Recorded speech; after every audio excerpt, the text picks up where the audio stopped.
Good morning, beloveds. Welcome to the Unitarian Church of Lincoln. My name is Mary Kay Stillwell. My pronouns are she, her, hers, and I'm a worship associate of this church. Over the last few years, the way we've met has often changed. But whether in person, on Zoom, or on a YouTube live stream, or some other way that we cannot yet imagine, worshiping together is a chance to deepen our connection with the sources of meaning in our lives and to proclaim who we are and what we're about, throwing open the doors of our congregation and proclaiming the radical love and welcome that is at the heart of our faith. At this time, Leslie Ryan from our Board of Trustees would like to offer her own welcome and give us a few announcements. Good morning. As Mary Kay said, I'm Leslie Ryan, a member of the Board of Trustees. I want to offer a special welcome to those of you who are visiting for the first time. I have a few announcements. as our church community extends beyond Sunday morning worship. This afternoon will be the final day of the winter lecture series with a panel discussion at 3. It's free and open to the public in person and on YouTube Live. The live stream link was in your Friday e-blast. Social Justice Committee is organizing refreshments. If you're able to please bring something to share with our guests, you can bring your contribution to the kitchen today between 2 and 3 p.m. This Thursday, March 20th, we are hosting the Lincoln City Council Candidate Forum at 7 o'clock. The focus is on local and environmental issues. We're asking that you register for the event with the link that was also in your Friday e-blast. It's not too early to start thinking about the auction. This year's auction theme is patchwork. Even though the online auction doesn't begin until April 20th, we know you need time to decide. So if you already have something in mind to donate, that's great. Or if you have ideas or questions, you'll find Barbara or Karen in the gallery after church today. Last and important, you will be receiving a phone call from members of the board and the nominations committee about our upcoming ministerial search committee. So if you want to keep that in the back of your mind, thank you very much. Thanks, Leslie. The Unitarian Church of Lincoln aspires to be a loving community, uniting reason with spiritual exploration to transform ourselves and our world. We have a big vision here, and we know that creating a loving community begins with welcome. So whether this is your first time or your 500th, if you came here hopeful or heartbroken, whatever your age, gender, skin color, whomever you love, you are welcome here. As we enter into worship, let's take a moment to center ourselves in this place, to find a comfortable place with your body, take a few deep breaths, and let us continue into worship with our reading and then a chalice lighting, and both are responsive.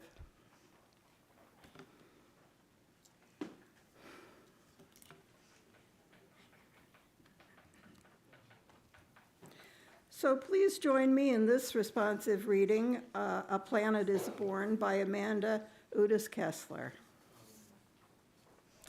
A planet is born, a spark ignites. Something completely new comes into being. We give thanks for the mystery and miracle of life. A waterfall descends, a rainbow arcs through the sky, the ocean opens to an endless horizon. We give thanks for the mystery and miracle of beauty. The stars pierce our hearts, peace envelops us, we are blessed. We give thanks for the mystery and miracle of wonder. In the midst of pain, we find our way to hope and restoration. We give thanks for the mystery and miracle of healing. In the midst of fear, we do what is right and speak our truth in faith. We give thanks for the mystery and miracle of courage. In our aloneness, we see someone in greater need and offer ourselves to them. We give thanks for the mystery and miracle of compassion. We gather in community, in relationship, in friendship, and cherish each other. We give thanks for the mystery and miracle of love. Our chalice lighting today is by Maureen Killoran. As the kindling of this chalice calls us to community, as the flame of this chalice reminds us of our values, let there be light. As the glow of this chalice encourages us to hope, let there be light. Let there be light.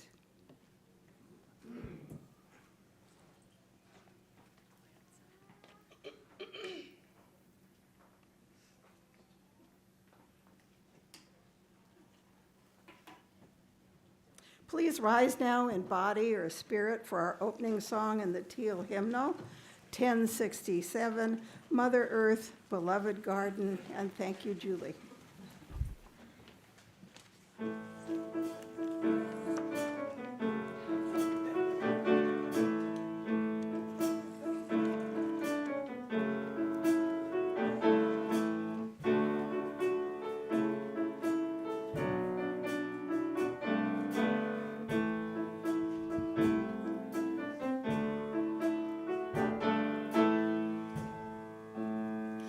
Mother Earth, beloved garden, living treasure underfoot. All our days you ground our being, rage and thistle, grass and root. Herbs to heal us, plants to feed us, land to till and tend and plow. With the pendant deep as midnight both we ask you be here now. Father, air your inspiration jolts together all that lives. As we breathe, our minds see clearly, leading us to love and give. Raging whirlwind, whispered breezes, violent gale and gentle cloud. With the blade as sharp as morning, priest, we ask you be here now. Brother fire, great transformer, share the passion of the sun. In our hearts you warmth revives us, cooks our food and heats our homes. Flaming candle, blood within us, blazing desert will to grow. With the one directing power south, we ask you be here now. Sister water ever flowing, ocean, river, pond, and rain, drink we now and quench our thirsting, cleanse us, we begin again. Mist and ice, a host of changes, all that courage will allow. With the cup, the holy chalice, first we ask you be here now. Lover, spirit, intuition, in the center of our souls. In your love we find relation, all connected we are whole. Timeless mystery, quiet conscience, deepest values, voice inside. With the drum and with the cauldron, this we ask you, be our guide.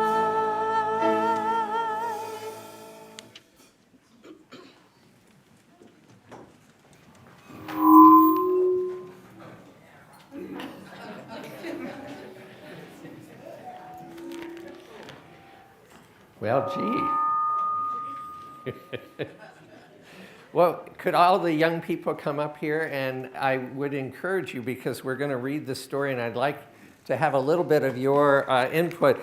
And as a bribe, not a bribe, as a gift related to the story, if you come up here, we have a little gift of a journal and your very own pencil. Okay. Well, thank you to you for coming. Oh, good. We got another one.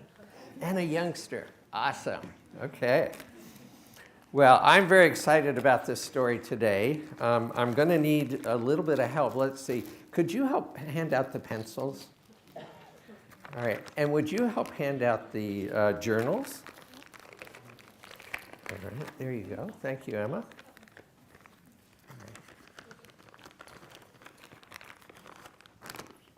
So our story today is Abdul's story, and it's by Jamila Tompkins Bigelow, and it's illustrated by Tiffany Rose. Oh, good. You're already starting in your writing in the journal. Awesome. Okay. Thank you. All right. Abdul loved to tell stories.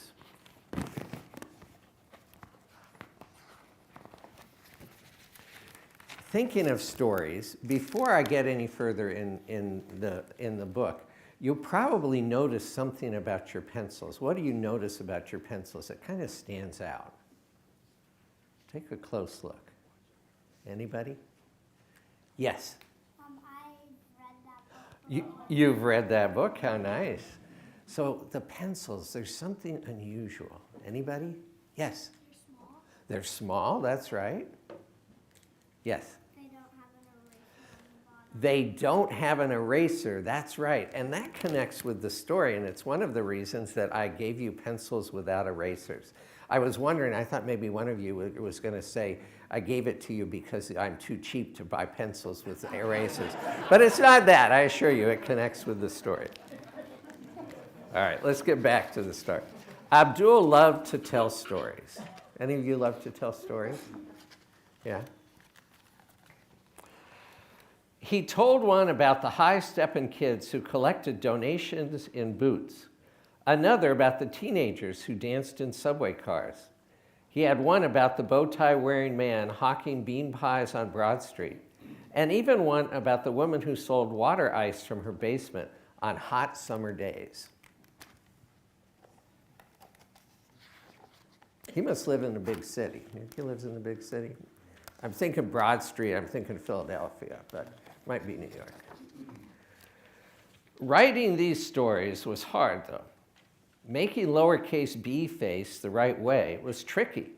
P and S too. Any of you have any problem getting them the right way? Yeah. Abdul loved straight lines like the ones his barber shaved, but Abdul's scribbly, scratchy, scrawly letters never stayed on any line.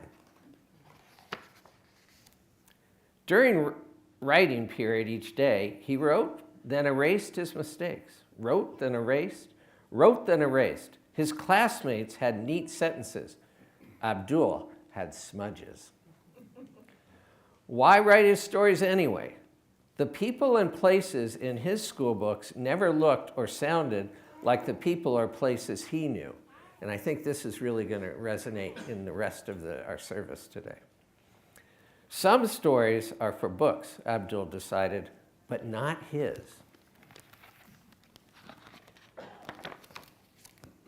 One day, Abdul's class had a visitor.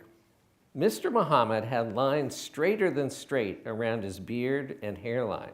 His sneakers, like Abdul's, had not a single crease or scuff. Mr. Muhammad was a writer. He read a story about a watchful boy with hair shaved low and skin the color of night. Women braided hair on front steps in this story. Girls with clacking beads jumped rope, and men in white thobes prayed on the sidewalk outside a full storefront mosque.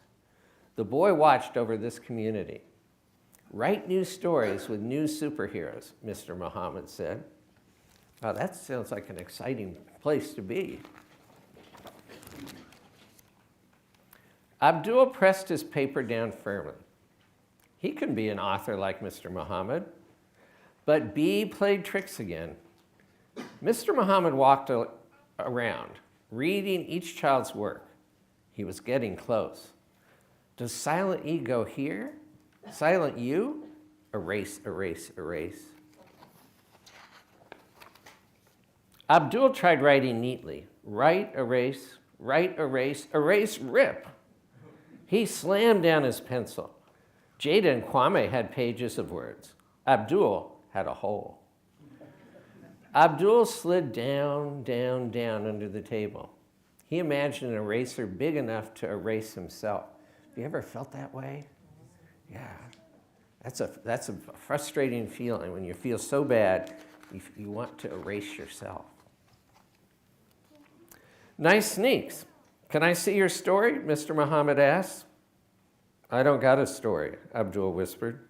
Everybody has stories. But I can't write like them, Abdul pointed. Me neither, Mr. Muhammad said. Come with me. I want to show you my notebook. That's a mess. I get messy words out so good words can come too. I fix the mess later. Before walking away, he said, keep trying. That gave Abdul an idea. Bismillah, he said. Snap. He snapped his pencil.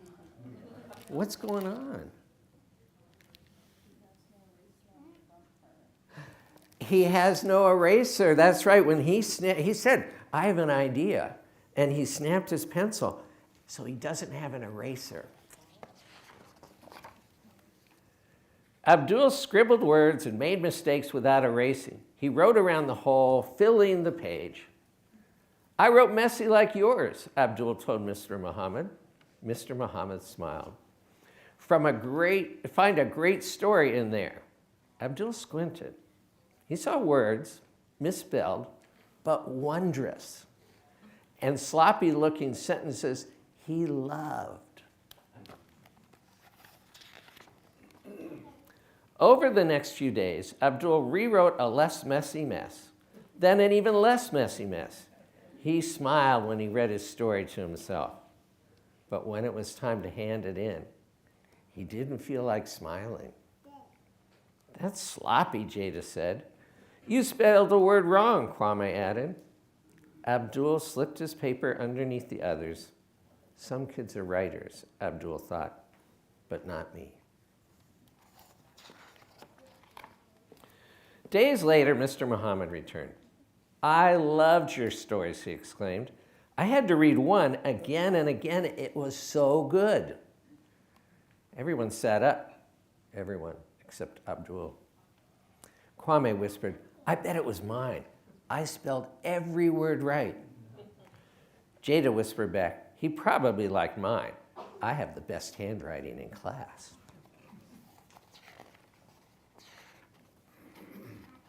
Look at Abdul. Is he looking excited? No, I think he's dreading finding out whose it is. Mr. Muhammad started reading the story in a loud, clear voice. It was about a boy with tall hair, shaped with sharp lines and skin the orange-brown of sunrise.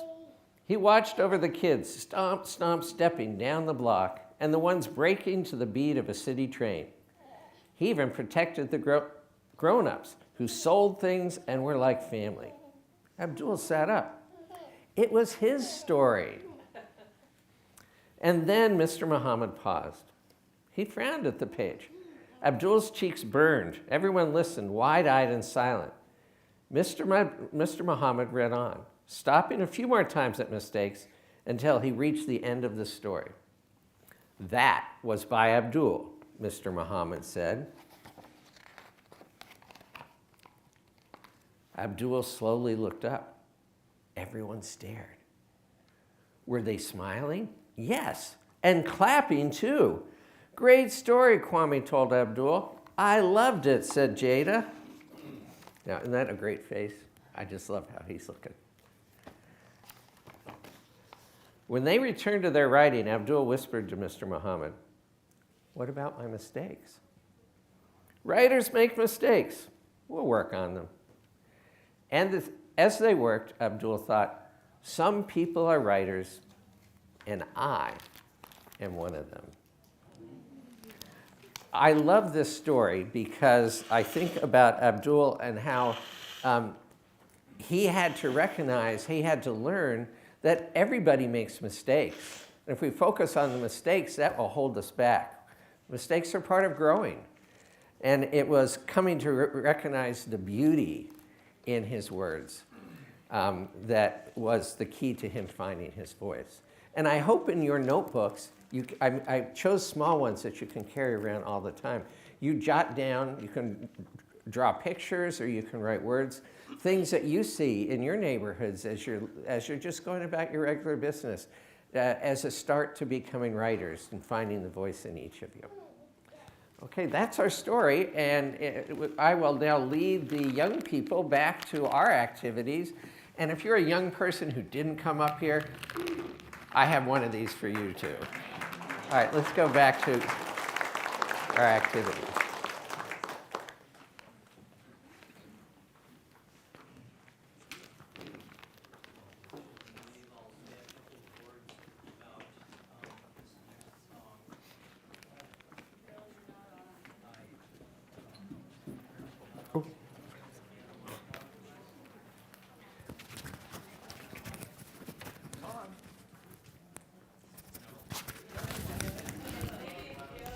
Well, I'll try to. Go ahead, Bill.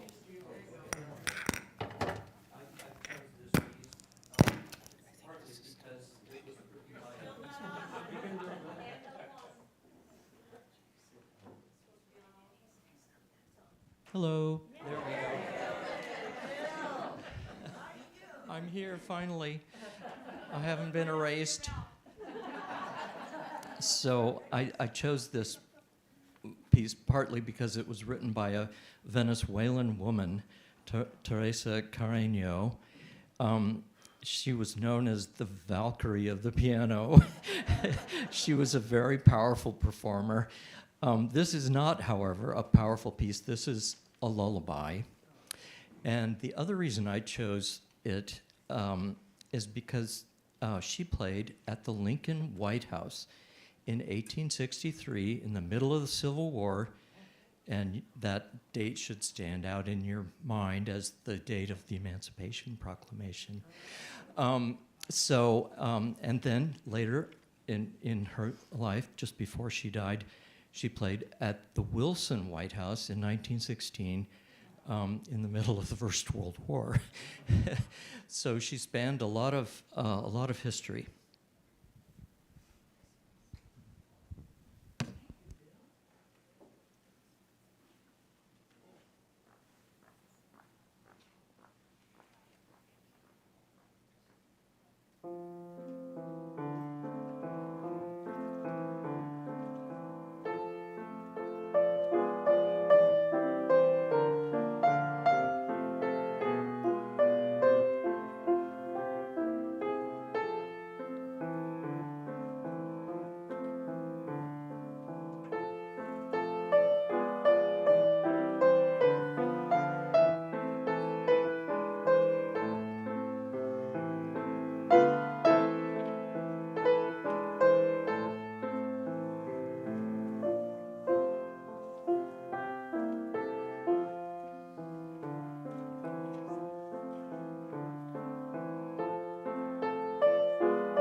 Please join me now in a time of prayer and meditation. And our meditation this morning is from Monica Cummings. Dear unknown, unknowable, yet known by many names, Keep us mindful that we are all related, that when one of us is ignored and treated with disease, we all suffer. Today, let each of us commit to welcome the stranger. Let us move beyond our comfort zones and connect with people labeled different and pushed to the edges of society.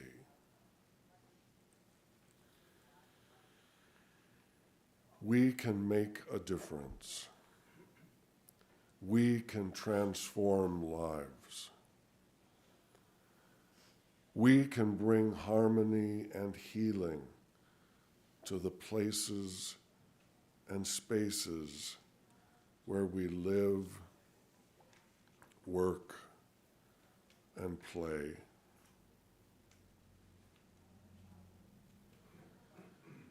Let us keep our hearts and minds open and receptive to the still, small voice that calls us to stand witness for those who cannot stand.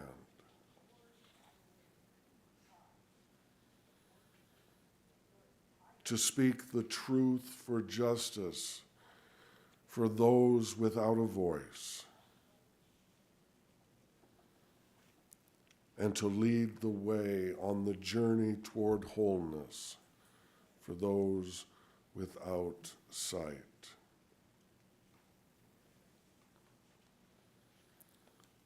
In the spirit of love, compassion, and community, let it be done.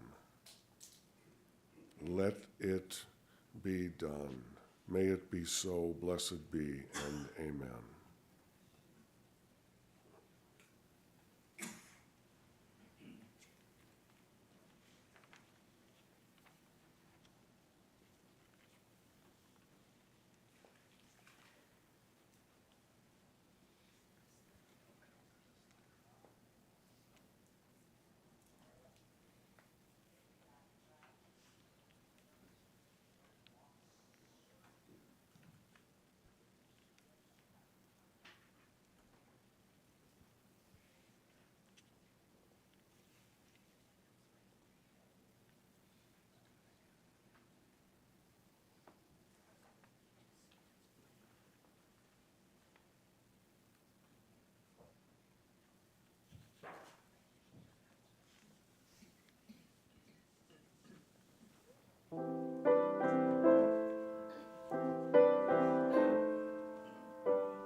Voice still and small, deep inside all, I hear you call, singing.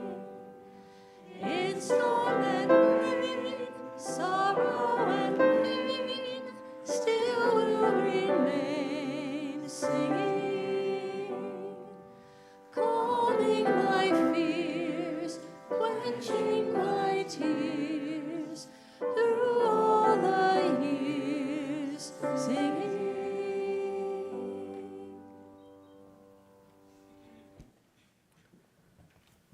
Good morning.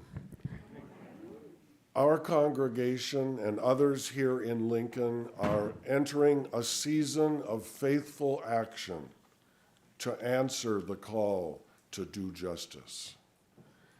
I could not be more proud to serve a congregation willing to stand together with others in witness to love, abundance, and a yearning for community. This would not be possible without the cooperation of so many. As we enter this season of action, say that with me, action, we present these individuals involved in justice and action, please rise now. And we also have a special guest today, Olivia Butts, our organizer. I want to remind you and our congregation of your critical mission. During a series of small group meetings last fall, conducted throughout the city, you heard the cries of the people of Lincoln, and you have agreed to seek justice for them. You have been asked to serve as a member of the Justice Network at our congregation. Your responsibility is a serious one. You have voted to decide the priorities for our community last November. Soon, you will be briefed on the solutions revealed through that research. And this summer, you will attend our celebration. But most importantly, you have agreed to personally invite 9 specific people to the Nehemiah Action Assembly this May and bring 3 of them with you. At this action, the people of faith in this city will do justice by coming together in large numbers and proposing specific improvements to the quality of life in this city. This year, the event will be at St. Mark's United Methodist on Thursday, May 1st, and it will feature proposals related to mental health, pre-trial diversion, and affordable housing. I have just a few questions for you, and if you agree, please say, "We will." Will you invite 9 others to do justice here and bring 3 to the Nehemiah Assembly? We will. Will you attend the rally to learn what our research has revealed? We will. Will you accept these responsibilities with grace and joy? We will. Thank you.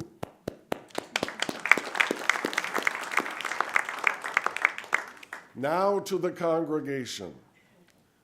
One person or even one congregation cannot transform the systems of our society, but together as one body with a common love for our neighbors, we can bend the arc of history toward justice. I have just one question for all of you. If you agree, please say, "We will." When those before you call on you to join them in doing justice at the Nehemiah Assembly, will you make every effort to be there that night? We will. Once more. We will. Thank you so much. And we will continue to keep you informed of the research as it develops.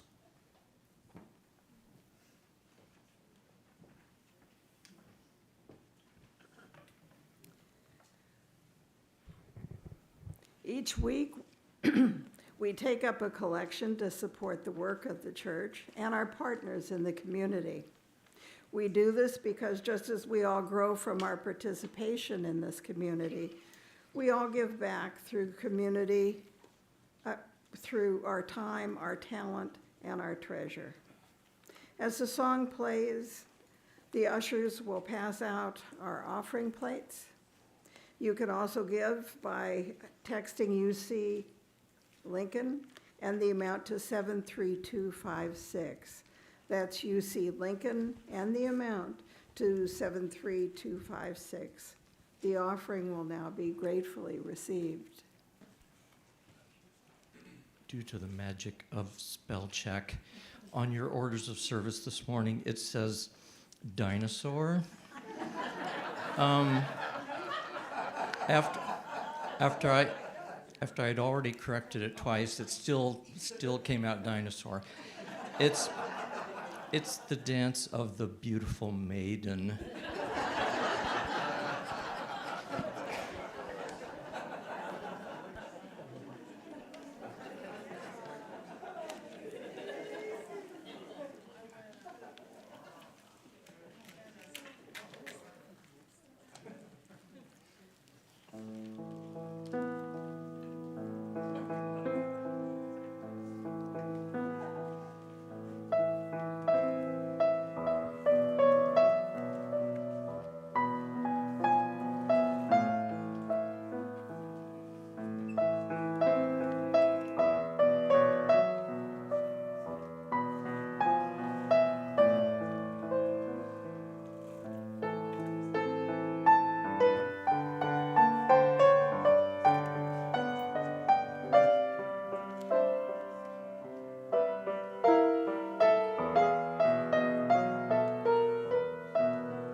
Good morning, Lincoln. It is wonderful to see you today. My name is Reverend A.J. Galazin. My pronouns are he and his, and I'm your interim minister. Wherever you are on your spiritual, ethical, or questioning journey, you are welcome here. I'm glad you're here because we need each other. And if you're visiting us today, I invite you to join me in the library right after the service for a casual conversation. It's right next to the big tree in the gallery. I would love to meet with you and welcome you personally. A reminder that the board and the nominating committee will be contacting every member of the church, every member, to talk about the upcoming ministerial search. This is exciting. It is a very important mission for the future of this church. Please respond to them promptly and honestly when they call on you, because this is your church. And I'd like to thank everyone who attended our in-depth worship workshop yesterday. Worship is the work of the people, and we can't do it without you. We all have a part to play. Every so often, I stumble upon something I wasn't looking for. And that's what happened to me when I found today's sermon by Amanda Udis Kessler. I was taken by how fresh her words still are 8 years later. And I'm happy that we have special volunteer voices to share these words with you. Reed, Roger, Ellen, Levon, and Mary Kay. Amanda Udis Kessler, she, her, is a queer feminist hymn writer, sacred music composer, writer, sociologist, lay preacher, and educator. Amanda offers anti-racism and anti-oppression trainings specifically as a white person for other white people. Her workshops focus on the cultural processes underlying inequality, the issue and nature of white discomfort with racism, and concrete actions people in socially valued groups can take to work for equality. Our opening words this morning and our opening hymn this morning, which I have never heard before, were also written by her. This piece is the promise of all lives mattering.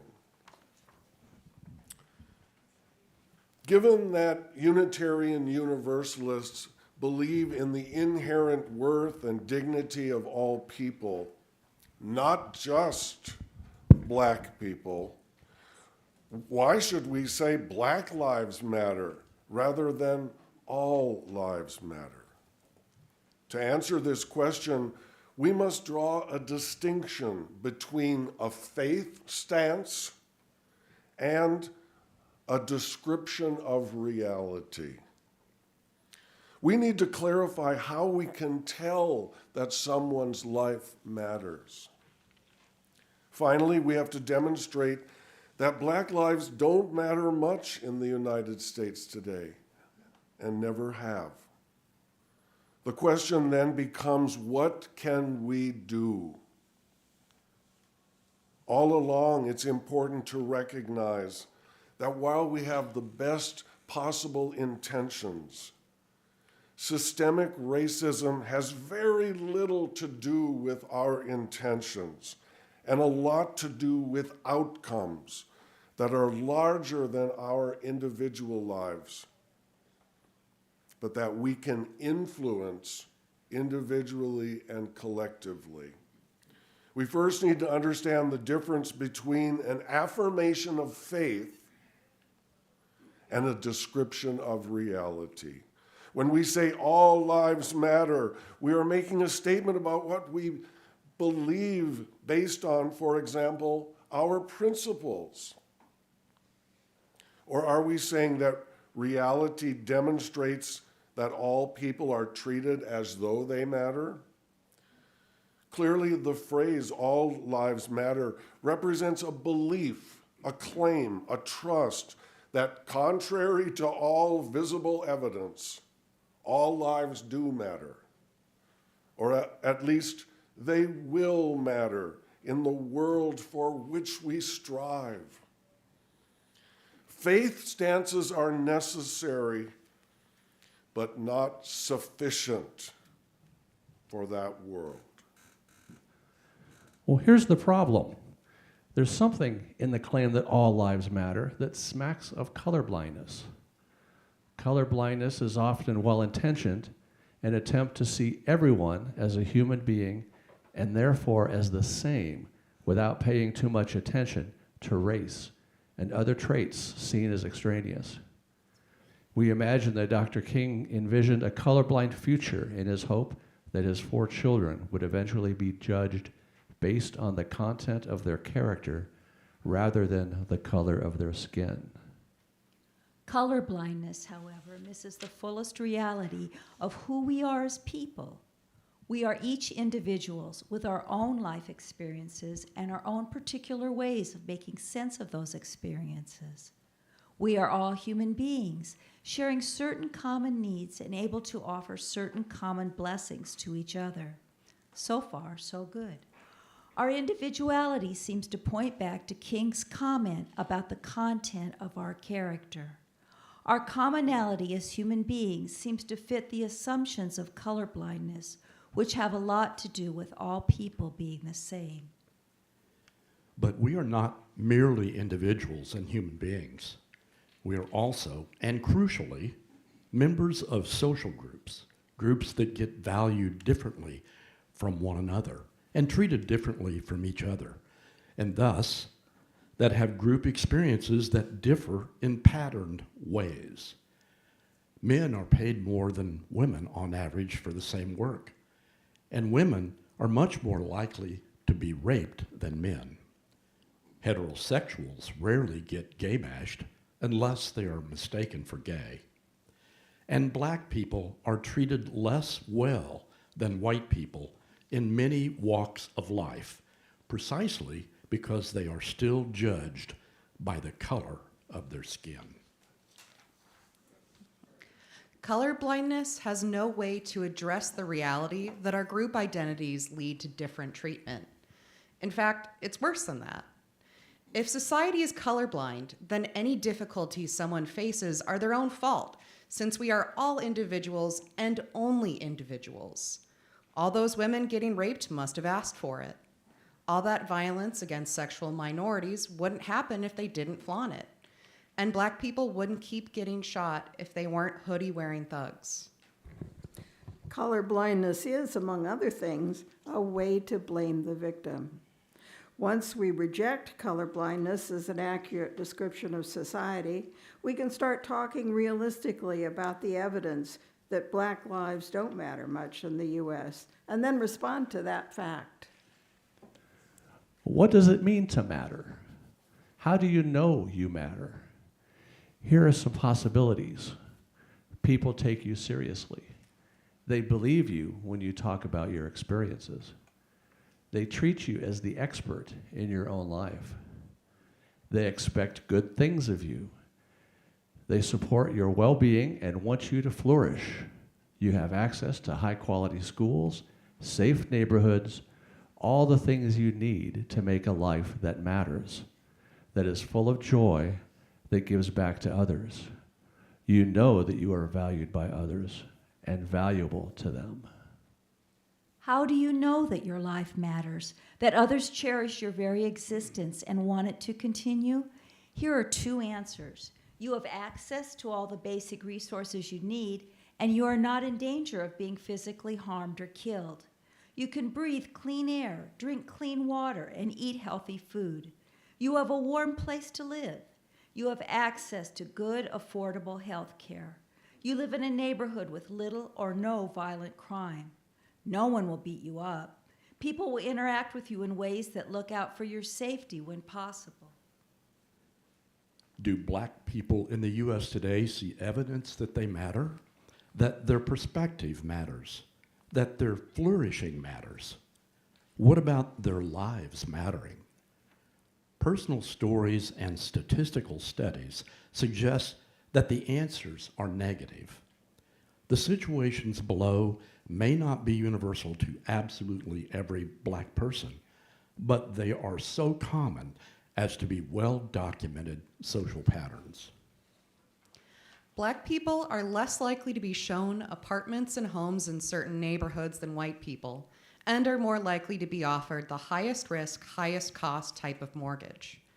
Black people are often more likely to live in segregated neighborhoods with poor housing stock, failing schools, inadequate municipal services, lower quality food in stores, fewer banks that are made up for by expensive check cashing outfits, less information about potential high-paying jobs, more concentrated poverty, and more violence, mostly due to the concentrated poverty. And there's not much most black people can do to change this. Since their houses are worth less than houses in white suburbs, they are accruing less home equity, and the property tax base in their neighborhoods can't pay for well-funded schools.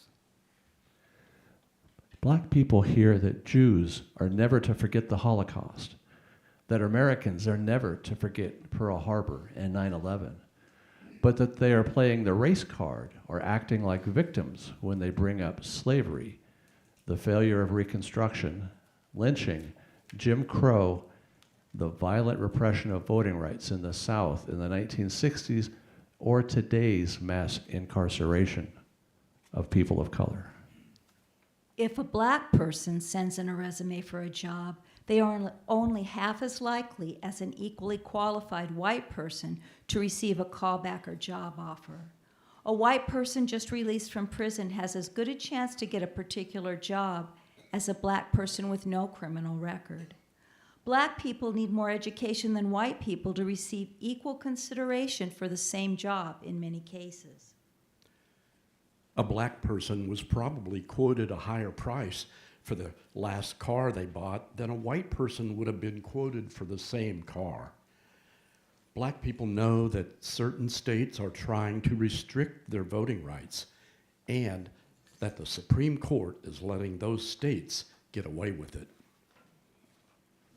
Black people in Los Angeles may know that South Central LA has one primary care physician for every 13,000 residents. The nearby white town Bel Air has one for every 214 residents. Similarly, Southeast Washington, D.C. has one pediatrician for every 3,700 children, while nearby white Bethesda has one for every 400. A black person may well be given less pain treatment at the doctor than a white person would be, and a black person experiencing a heart attack is less likely than a white person to receive best practice care. Even upper-class black men who teach or study at prestigious universities are not afforded protection against police suspicion toward them or mistreatment of them, or against white assumptions that they are criminals. Some years back, a television producer was made to sit on the curb, handcuffed in an expensive suit because he was bald. And a bald black man had just done something illegal. A black person's trip to a department store is likely to result in being followed by security, and a trip to an expensive jewelry or clothing store may result in the person simply not being let in at all, since it's presumed they can't afford to shop there. Black men are more likely than white men to be stopped by the police because they fit the description of a criminal, regardless of their behavior. They are more likely to be arrested, charged, and convicted than white men, and if convicted, usually face a longer prison sentence for the same crime. Black men born in 2001 have a 1 in 3 chance of being incarcerated at some point in their lives, up to 6 times the chance of white men born the same year. Black people see white people doing all sorts of illegal things, including underage drinking, aggravated assault, felony theft, possession and sale of narcotics, and participating in riots, without paying much or any penalty for it, all the while knowing that black people are killed by police for carrying out petty theft, selling loose cigarettes in the street, or doing absolutely nothing illegal at all. White people can open carry and not get shot, point guns at police officers and not get shot, and shoot up a movie theater, killing 12 and wounding 70, and somehow be taken alive. In contrast, a 12-year-old black boy holding a toy gun in a park is shot to death by police within 2 seconds of their arrival, and the police are virtually never held accountable for these killings. Black people recall civil rights activist Ella Baker's comment that the killing of black men, black mothers' sons, is not as important to white society as the killing of white men, white mothers' sons. Since this is still true, black parents teach their children, especially boys, exactly how to behave in case of an encounter with the police, who are more likely to shoot them than they would be to shoot white boys. Black parents must tell their children they can't assume that the police are on their side. Doing this is utterly heartbreaking, but the alternative is worse. A young black man who spends any time on the highway or in white areas will almost certainly eventually have a run-in with the police, no matter how innocent, well-dressed, or wealthy he is. And black parents can only hope that their sons will survive with no physical injuries. Black men shot to death by police officers for any reason or no reason at all will be described more negatively in the media than they would be if they were white mass murderers, such as James Holmes, Ted Bundy, and Elliot Rodger. Those of us who are white in America mostly have the luxury of ignoring these realities, but black people don't. Over and over, the message is hammered into their heads: you don't matter, your well-being doesn't matter, your life doesn't matter. We white people don't really care how well you do in life or even whether you live. And until we who are white acknowledge these realities, our effectiveness as change agents is limited. What can white UUs do? First, we must be willing to be uncomfortable. Then we have to make a commitment to this particular arena of justice, not to the exclusion of other justice struggles, but as an important place to live on the side of love. Once we know that blacks are treated as though their lives don't matter as much as white lives, we can focus on changing the equation. We can be part of the struggle to make Black Lives Matter more, though we can never be at its center. Here are some specific things we can do. We can educate ourselves about Black history and present-day reality through reading and other forms of learning. We can be in solidarity with people of color and believe them when they tell us what their lives are like. We can donate money to organizations that support Black flourishing. We can write letters to the editor that get people thinking. We can vote for politicians who acknowledge racial inequality and are committed to doing something about it. We can join organizations that address these issues, and we can develop church projects along these lines. We can educate other white people about the realities of racism and the opportunities of justice. Anything that we do that invites more whites to be a part of the solution is an act of living on the side of love. And if you are already doing this work, may you be blessed in it. If you are ready to do it, may patience and courage be yours. And may we all be part of the building of a future which, when we say all lives matter, we are describing reality and not just making a faith statement. Amen, and blessed be. Please rise now in body or spirit for our closing song, number 1024, When the Spirit Says Do.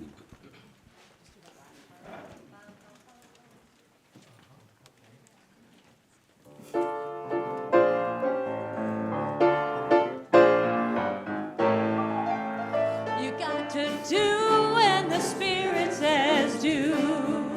You gotta do when the Spirit says do. When the Spirit says do, you've got to do. Oh Lord, you've got to do when the Spirit says do. Ready? Here we go. Spirit says do. Spirit says do. Spirit says do. Spirit says do. Spirit says do. Spirit says do. You've got to sing when the Spirit says sing. You've got to sing when the Spirit says sing. When the Spirit says sing, you've got to sing. Oh Lord, you've got to sing when the Spirit says sing. Spirit says sing. Spirit says sing. Spirit says sing. Spirit says sing. Spirit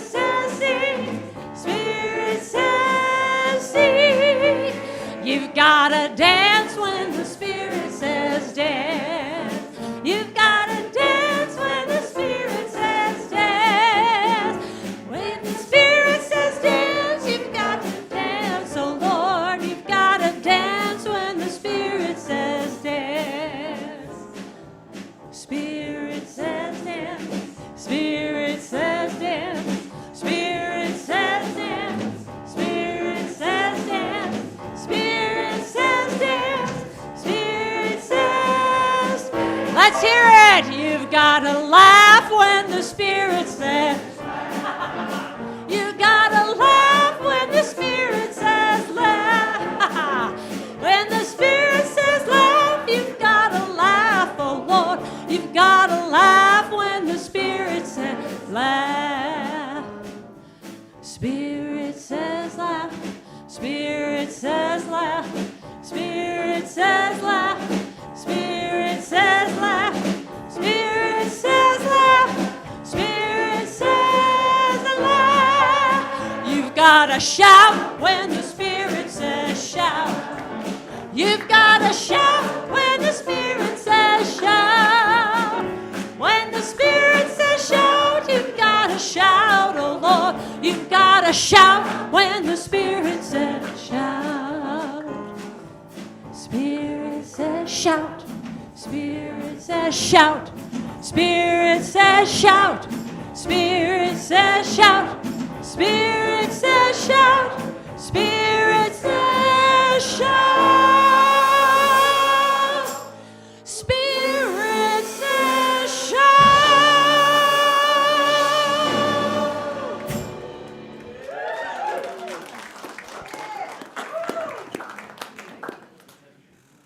Our closing words are from Reverend Leslie Takahashi. Walk the maze within your heart. Guide your steps into its questioning curves. This labyrinth is a puzzle leading you deeper into your own truths. Listen in the twists and turns. Listen in the openness with all searching. Listen. A wisdom within you calls to a wisdom beyond you. And in that dialogue lies peace. We extinguish this flame, but not the eternal search for truth in our free and faithful community. Go now in peace.